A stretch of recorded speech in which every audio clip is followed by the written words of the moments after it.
Hey Travis, how are you? Fine, how are you? I'm really good, thank you. It's very good to see you. It is Um, very good to see you.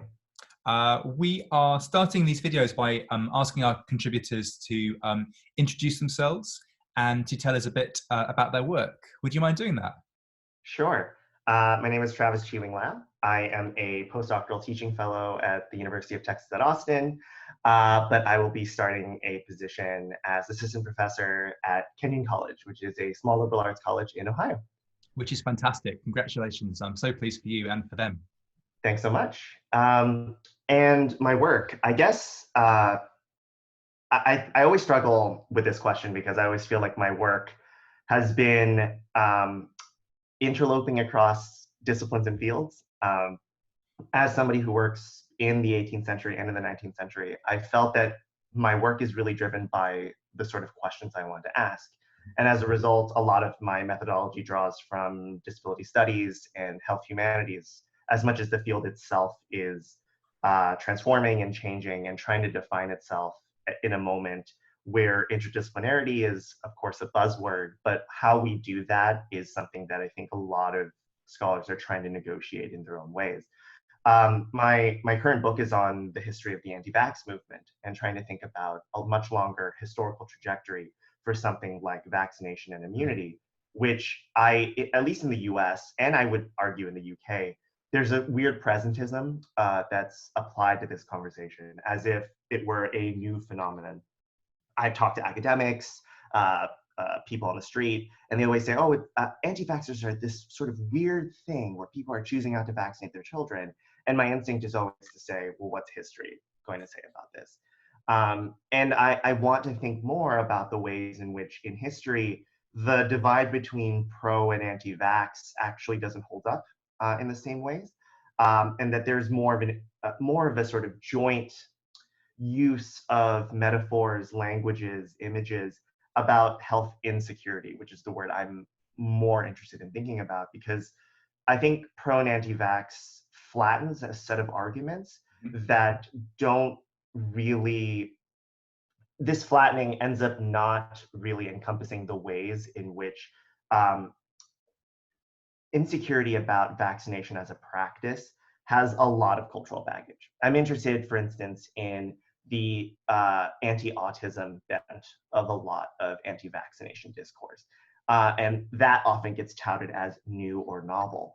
But my instinct is that, well, actually, in the 18th century, there's been a deep discomfort with cognitive disability in particular, and bodies that are susceptible are made vulnerable to contagion and outside influence. So these arguments are old, but they're often framed as if they were new or reduced to really reductive claims like it's pseudoscience, they're anti-science, or the religious fundamentals. And I don't buy that as a set of arguments because it doesn't take into account history, if that makes sense. Yeah, it does absolutely. And it's one of the reasons we've set these films up is to hopefully introduce new audiences to brilliant scholarship and creative work that's happening at the moment. And uh, yeah, I can't speak for our audience, but I imagine that for some people, it would be really exciting news to hear that historical work has such an important thing to tell us about decisions and conversations that are happening right now.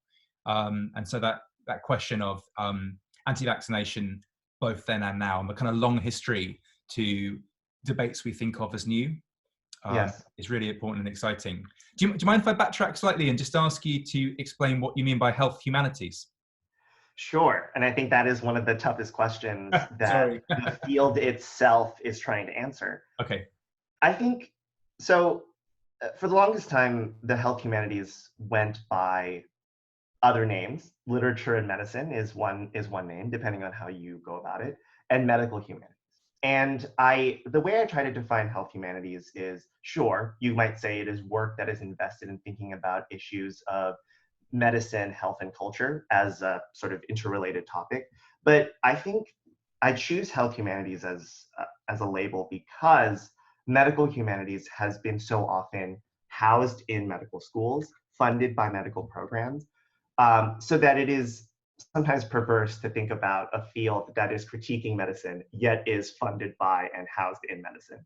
So I think more recent movements toward health humanities has been trying to, I think rightly, point out the ways in which medicine as an enterprise merits critique.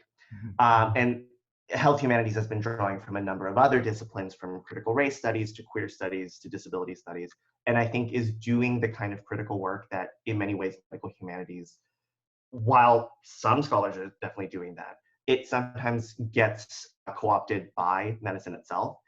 So often now you'll see medical schools saying like, oh, we do medical humanities now. And it is often a position that says, oh, I teach one class in it, and suddenly medical humanities can be touted as something that that school does, rather than something that's actually a set of inquiry that might be challenging the authority of medicine, for instance. So that's how I like to think of health humanities. Great, thank you. And you were talking too about, if I understood you rightly, you were talking about anti-autism in the 18th century?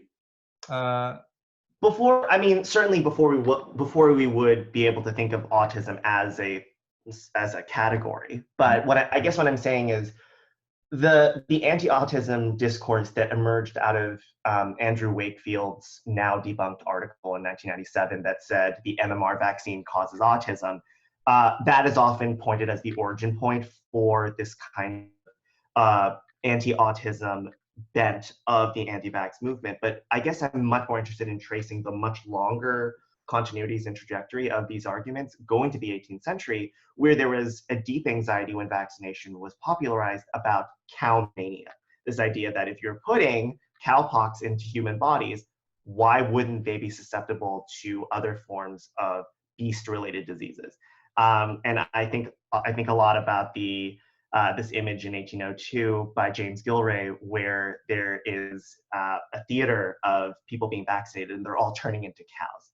And there's this anxiety about people descending into a beast-like state, which is often framed as being incapable of reason, or what we might think of as cognitively disabled. And I find that link to be really interesting and understudied, and a missed opportunity in a lot of our discourse for thinking about why this anti-autism argument is so pervasive and why it's so dangerous. Great, thank you very much. That's really clear and exciting. I'm just thinking about, again, about listeners who won't be used to thinking about disability and literature and the 18th century together. And whether you could talk us through perhaps some particular examples of a way in which that particular nexus, perhaps also connected to Britishness, race, or national identity. If you could talk us through some examples of that. That's a really general question, but basically, what interesting thing would you like to tell us about about that work? Sure. So, I mean, one of the ways I like to tell this story is that the 18th century is an unusual place for thinking about disability, because it is before we might think of the category of disability as an identity, and before we think of it as a identifiable marker of bodily self, right? This is before the rise of the hard sciences, before what we might think of as concrete pathologies for human difference. So right at the moment when the category of the human is being debated, we are seeing what we might think of as precursors to disability as an identity. And that might take the form of words like deformity or monstrosity. And these sort of adjacent words are in play. But what I find so interesting about it is that oftentimes the history of disability gets narrated as ever marching toward pathology and oppression, that disability is always the most undesirable category of existence. But in the 18th century, you in fact see forms of disability that aren't necessarily coded as negative, and in fact thrive.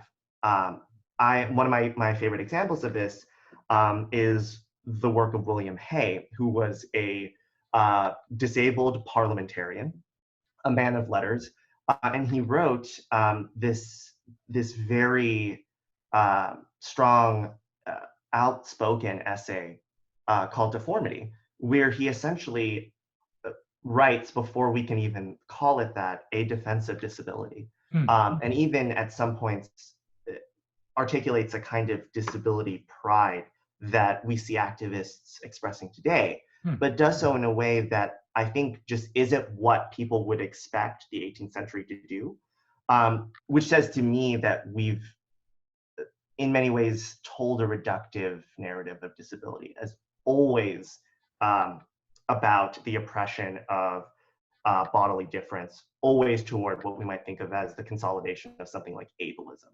that able-bodiedness must always be the desirable state of being and disability must always be coded as negative.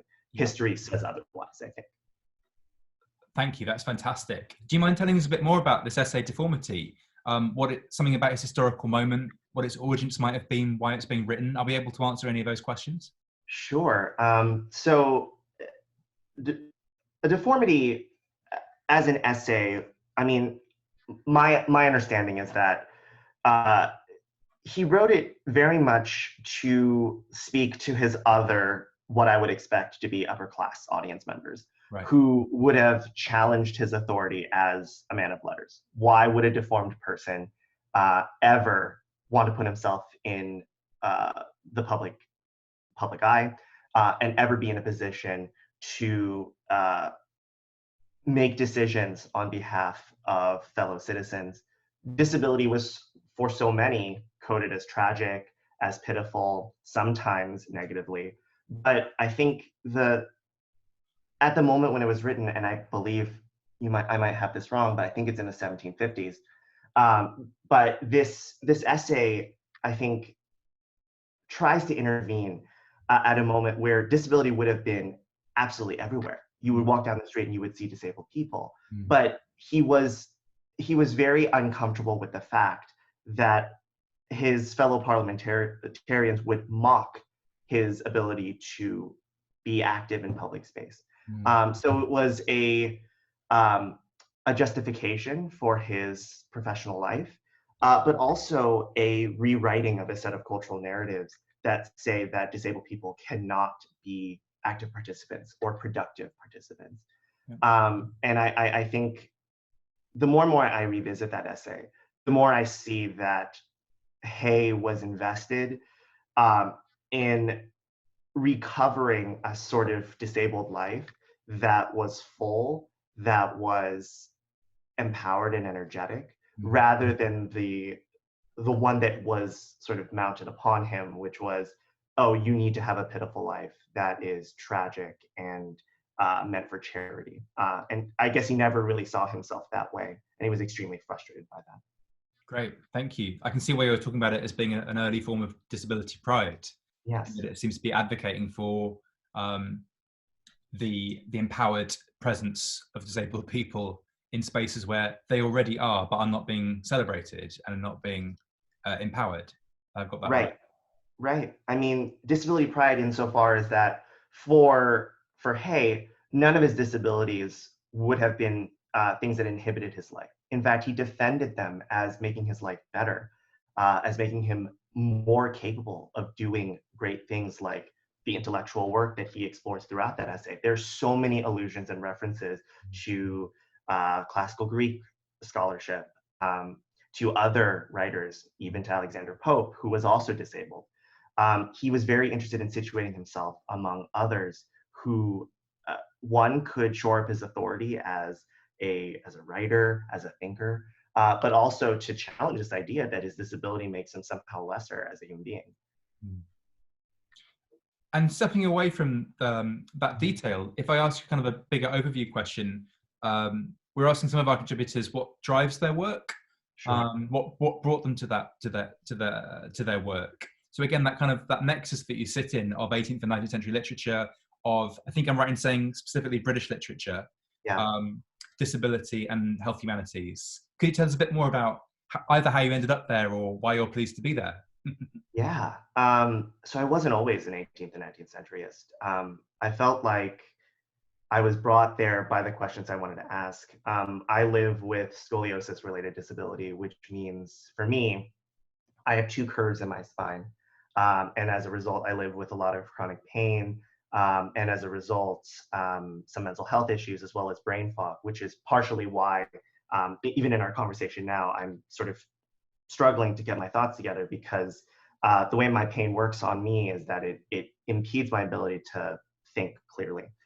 So whenever I try to put sentences together, it takes me a little bit of work. But I spent a long time trying to think about how I can align my personal life with my research.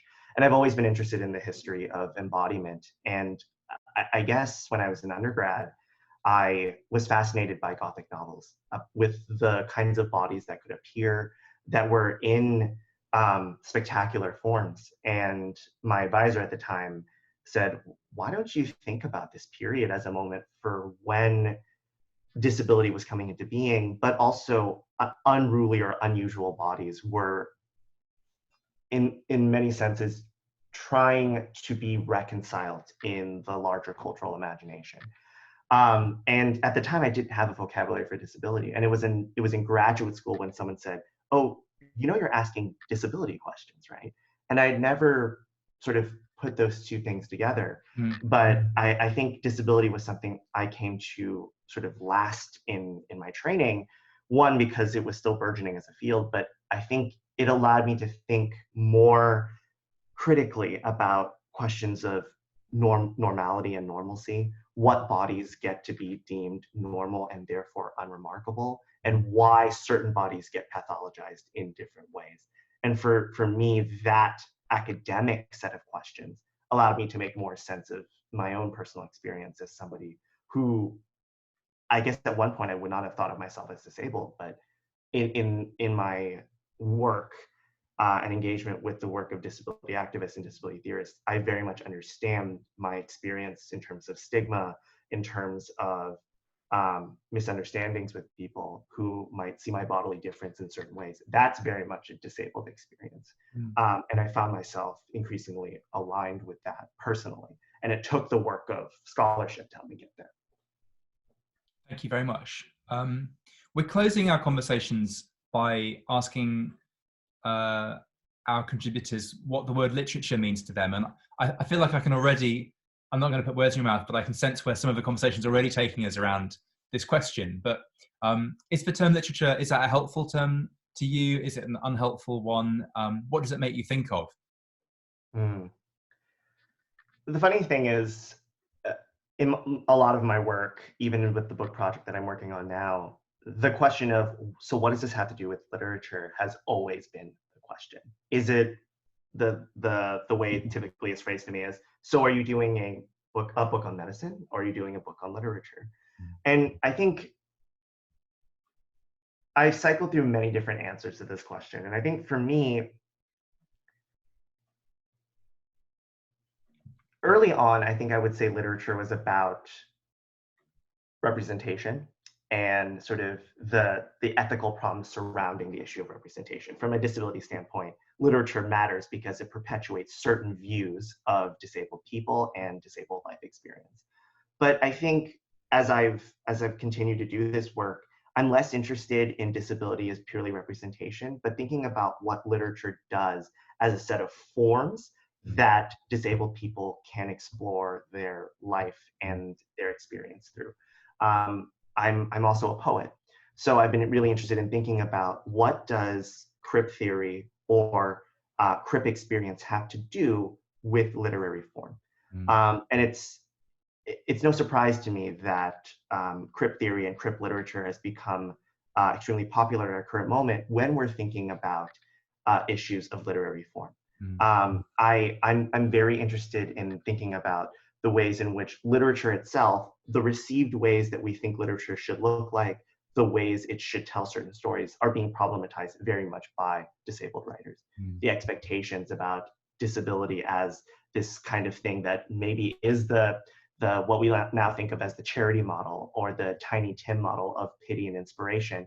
We're moving away from the sort of reductive representations to something really different, where it's not just about, oh, look, it's the disabled person that's doing really well, or the disabled person is not living all of those stereotypes, but really thinking about what does a disabled storyteller do in their literary form, be it speculative fiction or memoir or life writing. I'm really interested in thinking about what literature can do to nuance or even express finer moments of sensation and feeling that disabled people experience or might imagine in alternative futures, which I think is something that disability activism has done really well, which is imagine more inclusive futures. And I think that's what literature also does. That was an amazing answer. It's maybe much to ask a final question, which is that I should have raised right at the start, and I apologize, but could you tell us a little bit about the intersection of being a scholar, responding to other people's writing, and then how that connects to your role as someone who is themselves producing new creative writing? I think, so that question is really interesting to me because I feel like I'm going to say something that my fellow scholars might take issue with, which is I've Great. actually found myself much more as somebody that enjoys being in dialogue with other work. Yeah. I feel like I really thrive in editorial positions because I feel like I can really sit and be in conversation with other people. Mm. And as a critic, I'm really sort of exhausted by this dominant mode of critique, which involves refutation and then replacement. And it's very much driven by, the publisher perish model, anxieties about novelty, about clearing the field for new interventions. I'm so exhausted by that. And I find the scholarship that I love most is scholarship that puts itself in dialogue and in conversation in a way that isn't trying to supplant, but really locating itself in a series of commitments and debates that don't necessarily involve antagonism. And some people might say that's idealistic, but I think a good critic now, especially in the way I do reviews, it's about a certain generosity of inhabiting the thinking of others and also allowing that thinking to influence your own. And that cannot be done if it involves what am I going to find to critique and then replace. And I find that every time I see that done, it's often an ungenerous or a sort of selfish kind of reading that I see a lot, especially among graduate students who are being trained this way. Yes. Graduate students are anxious about, oh, well, how am I going to make a difference in this panoply of voices? But I think it's our ethical responsibility as educators to teach a form of literary criticism that honors the work of others without necessarily undermining it. And I know that's difficult because that's so baked into how we think. But I think that's how I would think about that question. Yeah, I regret not having my pom-poms here so I can wave them at you because that was barnstorming and fantastic. And there is a school of thought that thinks of scholarship, that judges scholarship by who it tears down and whose ideas and reputations it destroys. And unfortunately, often that scholarship gets quite well represented in the media as well, both in mediating real scholars, but also in fictional representations of academics. And again, that's one of the reasons why we set this series up, is that we also believe in collaboration and conversation and learning from each other. You talked about literature as something which opens up new creative possibilities, and you championed being in dialogue with other people, and instead of thinking about refutation and replacing one another, of building on and working with each other. And it's exactly why we wanted to speak to you. So I can't thank you enough for the conversation you've just given us. I think it will be really transformative for lots of people. Is there anything else that you wanted to say before we wrap up? I mean, related to the last point I made about being in dialogue, I've been thinking a lot about Sarah Ahmed's work and her real call for thinking about citation as a form of ethical scholarship. And what does it mean to cite somebody? What does it mean to say, these people are my interlocutors, and these are the people I'm speaking to? And I think that's, if I were to say anything else in this conversation, in our current moment, it's really difficult to know who we're talking to. Yes. And how we're talking to one another. And I think this opportunity is a way of modeling that, right? we're speaking to each other and trying to learn about each other's work, especially its sort of personal influences. And that's what I find these spaces to be most valuable, because in some ways it is a form of citation. We're citing one another in that we are thinking through each other's ideas and highlighting them for other people, but also creating spaces for unexpected collaboration that does not involve refutation or replacement. None of what our conversation has been today has involved undermining other scholars. And I think there's something about that is necessary and urgent for our current moment, when it is so easy to do critique, because it fuels all sorts of affective needs, right? Yeah. Petty affective needs. And to do this, I think, is actually the more difficult and more ethical work, right? What a brilliant conversation. Thank you so much. We will get your website up on the screen, but it's traviscloud.com, right? Mm-hmm. And Travis is really fantastic on Twitter as well, and practices absolutely as he preaches, in terms of supporting, looking after, advocating for scholars, literature, and people who are otherwise marginalized. Travis, I can't thank you enough. It's been great. Cheers. Thanks so much. Take care. All right.